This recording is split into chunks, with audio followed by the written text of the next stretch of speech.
It is not easy keeping up with the Kardashians. The sisters have parlayed their reality fame into a brand with the Kardashian name on everything from cosmetics to clothing. Now they've written their first book. It's called Kardashian Confidential. Kim, Kourtney, and Khloe Kardashian join us in the studio. Ladies, good morning. Happy holidays. How are you? I'm fine. How are you? Good. You got the whole group together, or most of the group together for the holidays? Yeah, pretty much everyone. We all get together, which is kind of rare. Mom's. Yeah. It was really fun, a little chaotic. No cameras? No cameras, thank God. No cameras. Yeah, that must be nice for a while. I mean, you know, you guys, I think, combined have something like 9 million followers on Twitter. You've got two, soon to be 3 reality shows. You're on the cover of just about every magazine. And yet, I'm reading that you still find fame a little bit uncomfortable. Why is that?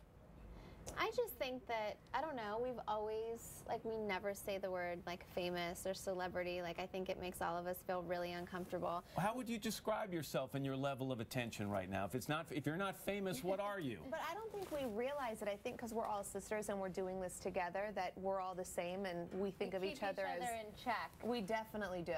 We definitely, if one of us gets a big head, we're like, which one tends to get the big head first? Kim.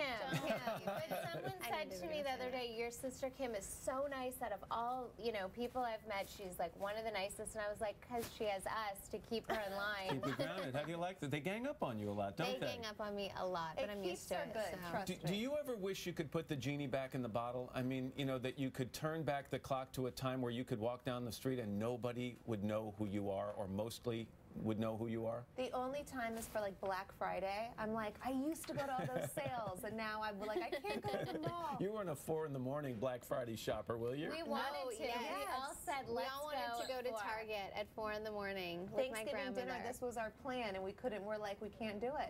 We didn't wake up. You couldn't just hire some great disguise person and throw on disguises and go to stores? That is such a good idea, but then we would have to film it. No, without the cameras. First of all, I can go because I'm 5 feet tall. No one sees me. Under the radar, so to speak? I'm not kidding. When I go by myself without Kim, Khloe, Mason, or Scott, I am fine.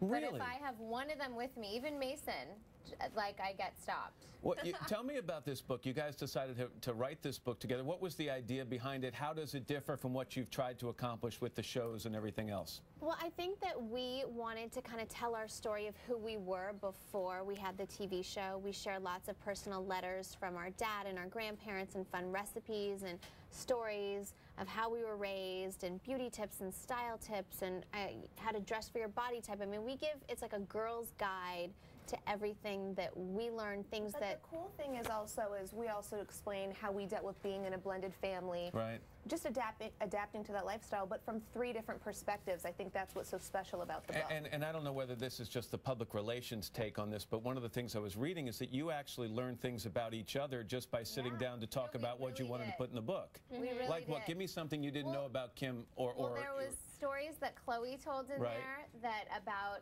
her life when I was away at college, and she was in Turkey when I was reading the edits, like, you know, editing the book, and I called her and I go, oh my God, I had no idea this happened to you. Like, tell me the story. And she told me more details than maybe were in the book. So you think sisters would share everything? Yeah, I mean, I think we can keep the book really fun and for every age. We share lots of, like, old photos, and just, it's a really fun book. Where did the business sense come from? I mean, all 3 of you seem to have been born with it. It's in your DNA. Where'd it come from?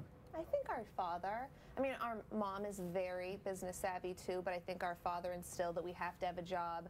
From as soon as we wanted extra luxuries in life, he made us, okay, you have to work for them. I'm not just going to give them to you in a silver platter. So we've had jobs, all of us, since we've been like 16. But especially after college, we were cut off, health insurance, everything done. You're on your own. We had to do it ourselves, which is amazing. And if you didn't go to college like me, then you're on your own since you graduated high school. I sat down and talked to Kim not long ago, and I said something to you, Kim, and I want to get your take on it too. This idea that people like to keep drilling away of you're famous because you're famous. Right. Yeah. How do you respond to that? I just say, call it whatever you want to call it. I don't care. But that's me. I mean, I don't understand that theory really, but I mean, people, I think, just they want to be negative, and they don't want to, I don't think people ever want to just say, oh, wow, they're really successful and they're smart business ladies. I think people don't want to embrace that, and it's easier for them to digest, we're famous for being famous. And if they want to say that, that's totally fine. I think we definitely feel confident in the fact that we promote, you know, sisterhood and family and being an entrepreneur, and that's kind of the tricks of the trade that we want to teach people in this book. In the 30 seconds I have left, I want a little sisterly honesty. She told me in this interview that It's for probably all a the lie. people who think she gets asked out every night, that she actually does not get asked out that often, that she spends more time alone than people would know. Was that a line, or is that true? No, that's true. I'm a because loner. no, because I have a. It used 10 to be. seconds. It used to be true. Now Kim's getting a little boy crazy, but she loves it. Oh, I should have asked that question earlier. I don't know why I did that to the end Now as the we have computer time to takes me go. to break. Time is up. Go Kardashian to the break. Confidential. We're back after your local news and weather. Thanks, ladies.